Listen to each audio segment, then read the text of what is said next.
In the quaint town of Verona, Italy, 29-year-old musicologist Sofia Moretti dedicated her life to uncovering the hidden stories behind ancient melodies. Sofia had always been fascinated by music's ability to transcend borders and time, a passion that led her to explore forgotten compositions in dusty archives. One crisp morning in April 2025, while researching in the Biblioteca Capitolare, Sofia discovered a faded manuscript written in Latin. It described a legendary piece called the Song of the Celestial Weave, a melody believed to have been composed by a mysterious order of musicians in the 5th century. The manuscript claimed the song could weave the threads of human hearts into a tapestry of peace, but its notes had been divided and hidden across the world to prevent its power from being misused. The manuscript pointed to 3 sacred locations: a cathedral in Spain, a forest shrine in Brazil, and a cliffside monastery in Ethiopia. Sofia felt a surge of determination. If she could recover the fragments, she could revive a melody that might inspire unity in a fractured world. Armed with her notebook and a small recorder, Sofia set out on a global quest to uncover the Song of the Celestial Weave. Sofia's journey began in Spain, at the Cathedral of Santiago de Compostela, a historic pilgrimage site mentioned in the manuscript as the resting place of the first fragment.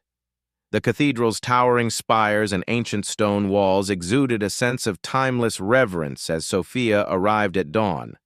She spent hours examining the cathedral's relics, guided by the manuscript's clue. Where pilgrims rest, the first thread sings.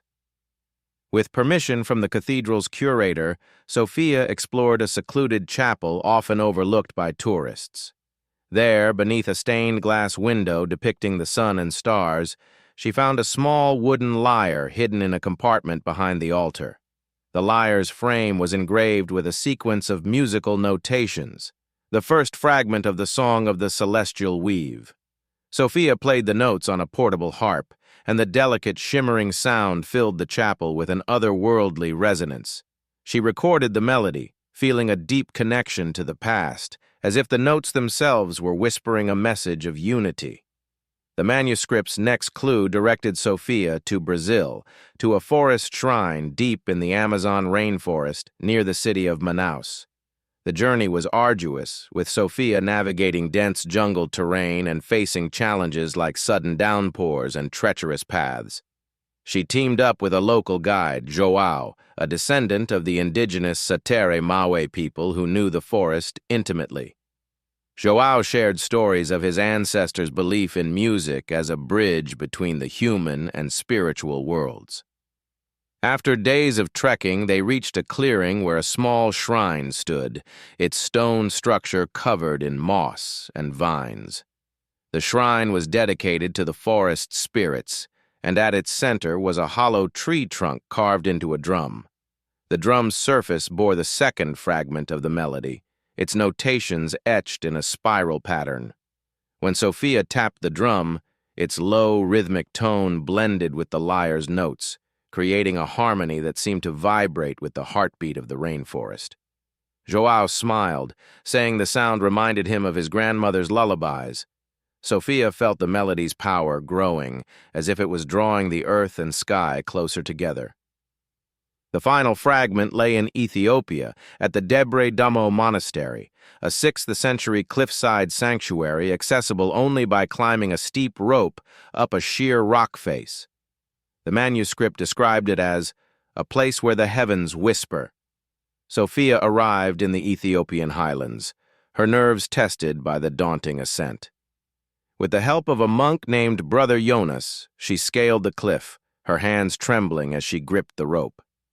At the monastery, perched atop the plateau, Sofia was welcomed by the monks, who lived in isolation and preserved ancient traditions. Brother Jonas spoke of a legend about a song of the stars that had been safeguarded by the monastery for centuries. He led Sofia to a small cave chapel carved into the rock, where a horn made of ram's bone hung on the wall. The horn was inscribed with the final fragment of the Song of the Celestial Weave. When Sofia blew into the horn, its deep, resonant note echoed across the highlands, blending with the lyre and drum to complete the melody. The combined sound was breathtaking, a symphony that felt both ancient and eternal, as if it carried the voices of countless generations. As Sofia pieced the fragments together, she began to understand the song's true purpose. The mysterious order that composed the Song of the Celestial Weave had believed music was a universal force, capable of healing divisions and restoring balance. Each fragment had been hidden in a sacred site to symbolize humanity's shared connection. Spain for the spiritual West, Brazil for the natural world, and Ethiopia for the cradle of humanity. But the journey wasn't without obstacles. In Spain, Sofia faced resistance from a skeptical curator who questioned the lyre's authenticity. In Brazil, she and João narrowly escaped a flash flood that threatened to sweep them away. In Ethiopia, the climb to the monastery tested her physical limits, and she nearly fell during the ascent. Yet each challenge strengthened her resolve, and the melody's growing harmony gave her hope. Back in Verona, Sofia worked with a group of musicians to perform the full composition. She organized a small concert in a local amphitheater, inviting friends, scholars, and music enthusiasts to hear the Song of the Celestial Weave for the first time in over a millennium. The melody began with the shimmering notes of the lyre, flowed into the rhythmic pulse of the drum, and culminated in the haunting resonance of the horn. The combined effect was mesmerizing, a sound that seemed to ripple through the air like a cosmic wave. The audience sat in awe, many describing a profound sense of peace and connection. A few even claimed the music brought them to tears, as if it had unlocked a deep, universal emotion. Sofia recorded the performance and shared it online, where it quickly spread across social media, touching listeners worldwide. People from Spain, Brazil, Ethiopia, and beyond shared stories of how the melody resonated with their own cultural traditions, creating a global conversation about music's unifying power. Sofia's journey revealed more than just a lost song. It uncovered a timeless truth about humanity's shared heritage. The mysterious order had hidden the melody to protect its power, but also to inspire future generations to seek unity through art. The Song of the Celestial Weave became a symbol of hope, proving that even in a divided world, a single melody could weave a tapestry of peace. Sofia's quest to recover the Song of the Celestial Weave transformed her life and inspired countless others.